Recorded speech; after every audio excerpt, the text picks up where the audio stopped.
भाई वो भारत के होम मिनिस्टर हैं।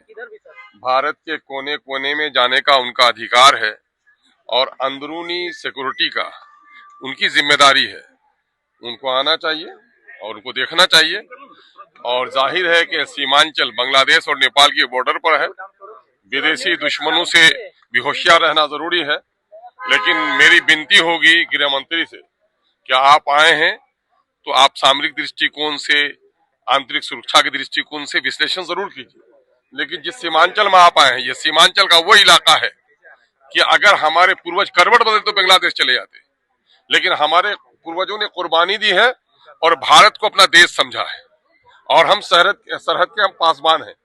हमारी आर्थिक स्थिति क्या है, हमारी सामाजिक स्थिति क्या है, हमारी शैक्षणिक स्थिति क्या है, हमारे यहाँ पलायन कितना है, हमारे यहाँ बीमारी कितना है, इंफ्रास्ट्रक्चर की कितनी कमी है। मैं समझता हूं कि अगर हृदय में इंसाफ है तो उसको भी आप देखेंगे और सीमांचल के विकास के बारे में भी फिक्रमंद होंगे।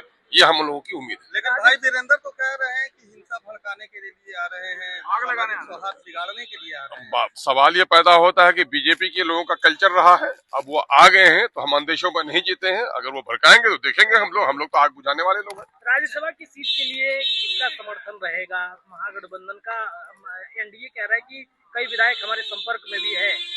मैंने आप लोग बड़ी पार्टियों के हैं, दलितों का कोई नहीं इस देश में।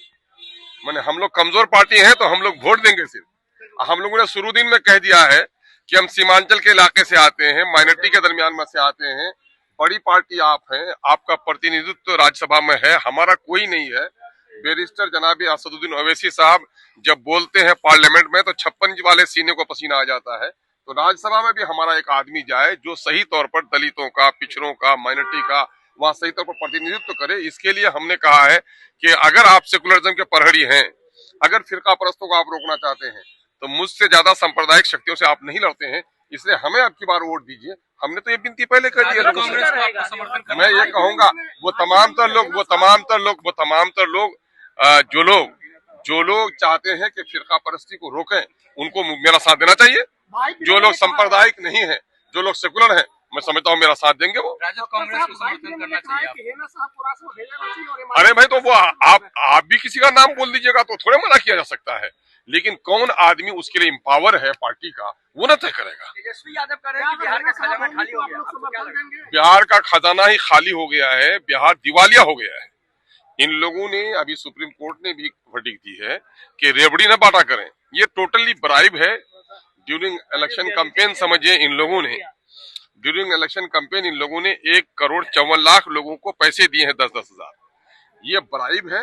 सुप्रीम कोर्ट को तो सो मोटो नोटिस लेना चाहिए कि ऐसे वक्त में जब यहाँ नियम बंधा हुआ है, जो प्रोटोकॉल है, जो आचार संहिता है, वो ये है कि कोई सैंक्शन स्कीम भी अगर है तो उसमें कोई मंत्री, कोई विधायक जाकर न उसका उद्घाटन कर सकता है, न शिलान्यास कर सकता है। जब ये आचार संहिता है तो फिर किस वजह से डायरेक्ट आप लोगों को, बेनिफिशियरी को पैसा पहुंचा रहे हैं? ये टोटली ब्राइब है। उसका नतीजा क्या हुआ है? जितने भी काम है आपके डेवलपमेंट के, वो प्रभावित हो गए हैं। पुलों का बनना रुक गया है, भवन का बनना रुक गया है, स्कूल के घर नहीं बन पा रहे हैं, लोगों को सही समय पर वेतन नहीं मिल पा रहा है। और उस पर कहेंगे क्या कि ये लोग दूसरी तौर पर अपने खजाना को तो लुटा दिया है। जिस तरह से जुआरी जुआ में खेल जाता है, शराबी पी लेता है शराब, पेट भरने के लिए चोरी डाका करता है, ठीक उसी तरह से सरकार ने डाके डाल रही है। डाके डाल रही है। क्या डाके डाल रही है?